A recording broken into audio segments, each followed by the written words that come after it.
For the first time in years, I felt like Christmas would finally be mine. Not theirs. Mine.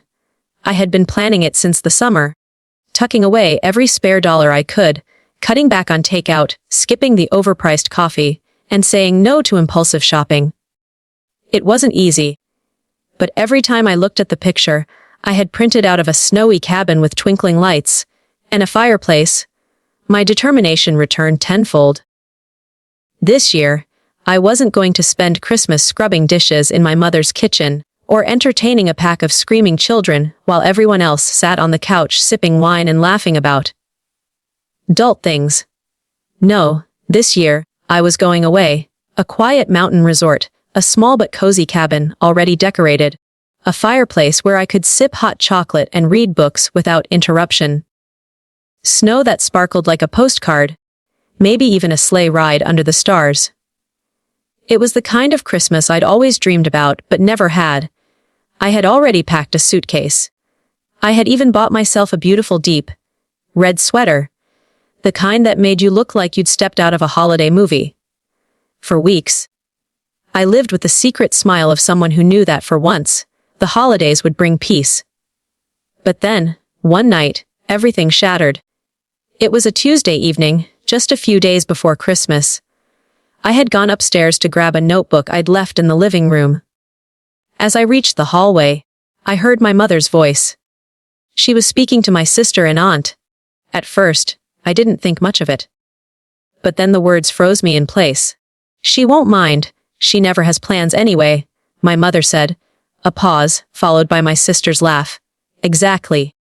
It's not like Elena has a husband or kids. What else does she have to do?" I felt my stomach twist. They were talking about me. "She can watch them while we go to the party."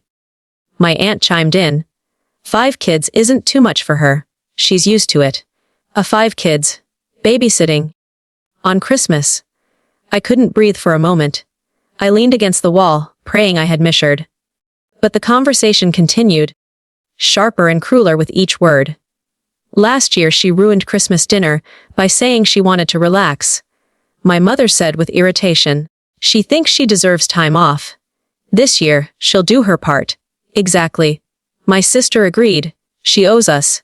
We do everything else. She can at least handle the children." Their words struck me like ice. Owes us. Never has plans. Has no kids. Babysitter. Suddenly, all the excitement and joy I had been holding in my heart deflated. They didn't see me as family. They didn't see me as a daughter, a sister, a person. To them, I was the backup plan. The unpaid babysitter. The spare, who had no life of her own. And worst of all, they assumed I would give in. I slipped back into my room quietly, but inside, my chest was burning. The memories came fast, rushing like icy water.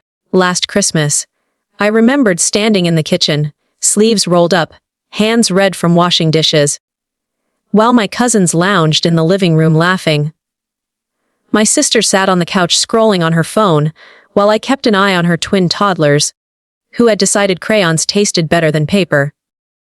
The Christmas before that, I remembered carrying trays of food, making sure everyone was fed, and missing half the movie marathon, because someone had to chase after my nephew, who was playing hide and seek inside the pantry.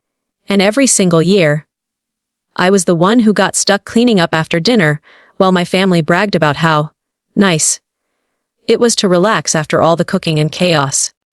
I thought back to when I was a teenager. Even then, it had been my job to watch the little ones, while my siblings enjoyed Christmas dances, dates, and fun with friends. I was volunteered to babysit. I had always told myself it was because they needed me, that it was my role as the youngest, that they loved me, just in a different way.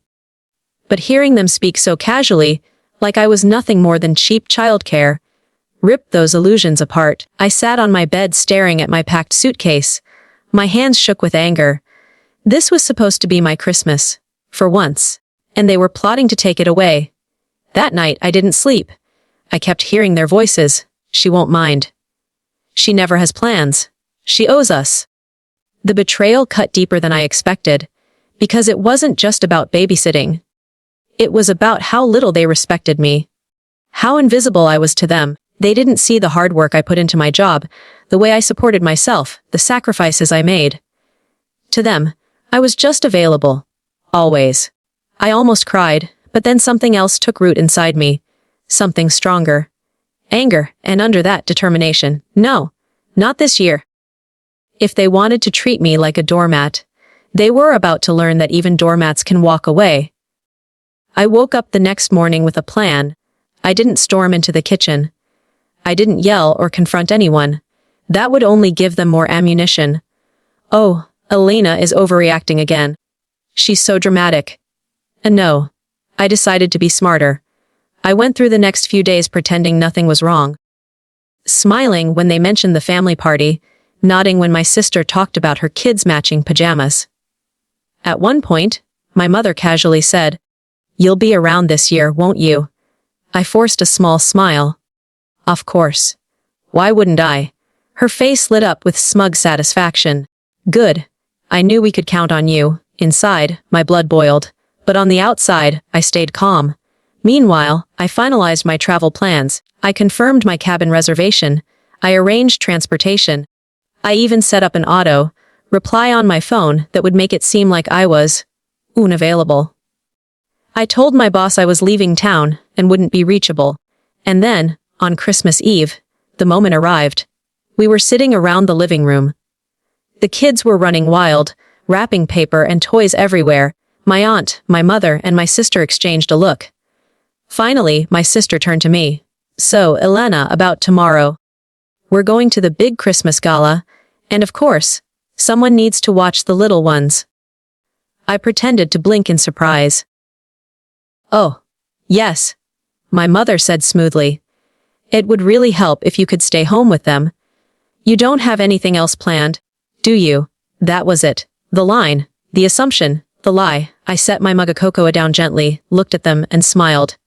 Actually, they froze. "I'll be on a plane tomorrow morning. By Christmas night, I'll be in the mountains, drinking hot cocoa by a fire. So no, I won't be babysitting this year." For a moment, silence. Then chaos. "What do you mean you're leaving?" my mother demanded. "Who's going to watch the kids?" my sister shrieked. "You're being selfish," my aunt hissed. I just stood up, picked up my suitcase, and said, "For once, I'm choosing me. Merry Christmas." The drive to the airport felt like freedom. My phone buzzed with messages, but I ignored them. By the time I boarded the plane, my family chat was exploding. "You ruined Christmas. How could you abandon us like this? We can't find a sitter. This is your fault." I turned off notifications and smiled at the snowy view outside the window. When I arrived at the cabin, it was even more magical than I'd imagined. A small Christmas tree sparkled in the corner. The fireplace crackled with warmth. Outside, the world was blanketed in silver snow. I wrapped myself in a soft blanket, poured hot cocoa, and for the first time in years, breathed without weight on my shoulders. While my family scrambled in chaos, I sat by the fire reading my favorite book, laughter in my chest. Every now and then, I glanced at my phone and saw another desperate message. I never replied. Because this year wasn't theirs. It was mine. The sweetest revenge wasn't yelling, fighting, or making them pay. It was this. My peace, my happiness, my freedom. And as the snow fell gently outside the cabin window, I realized something. I would never again sacrifice my joy for people who only saw me as useful. This was the beginning of a new tradition. A Christmas that truly belonged to me.